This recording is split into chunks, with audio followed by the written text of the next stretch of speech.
আসসালামু আলাইকুম বন্ধুরা, সবাই কেমন আছেন? আশা করি ভালো আছেন।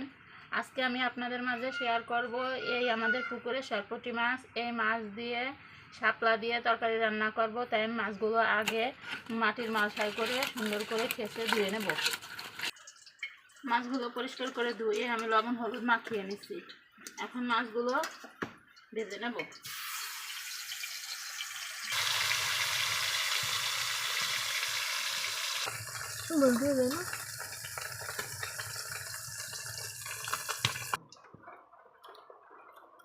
মাছটা রান্না করার জন্য আমি মশলা বেটে রেখেছিলাম। এখন দিয়ে দিচ্ছি পেঁয়াজ বাটা, রসুন বাটা, জিরা বাটা, ধনে বাটা,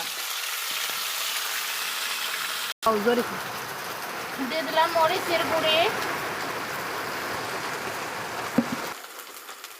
পরিমাণ মতো লবণ,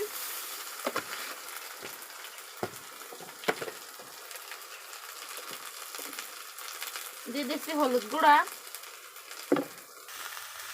এখন আমি ভালো করে মশলাটা কষিয়ে নেব যাতে মশলাটা থেকে কাঁচা গন্ধ না আসে।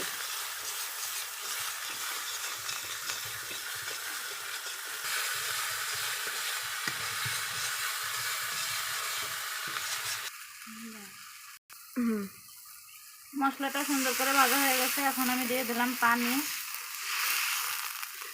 এখন আমি মাছগুলো দিয়ে দিচ্ছি।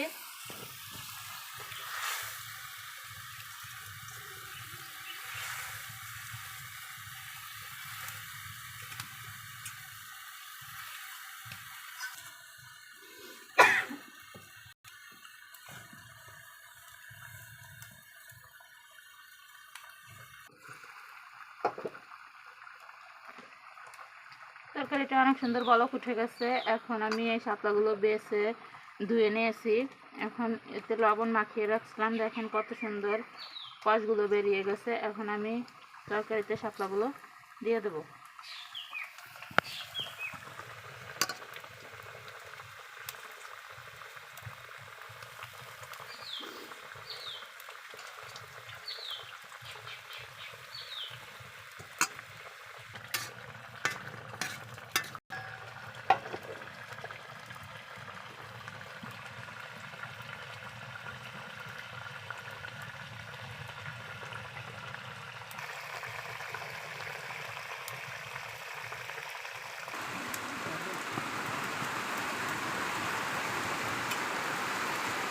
আমার তরকারিটা রান্না করা হয়ে গেছে।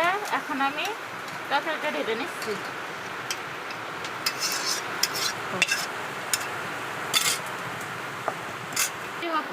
বাইরে প্রচুর পরিমাণ বৃষ্টি হচ্ছে। আমার রান্নাটাও শেষ হয়ে গেছে।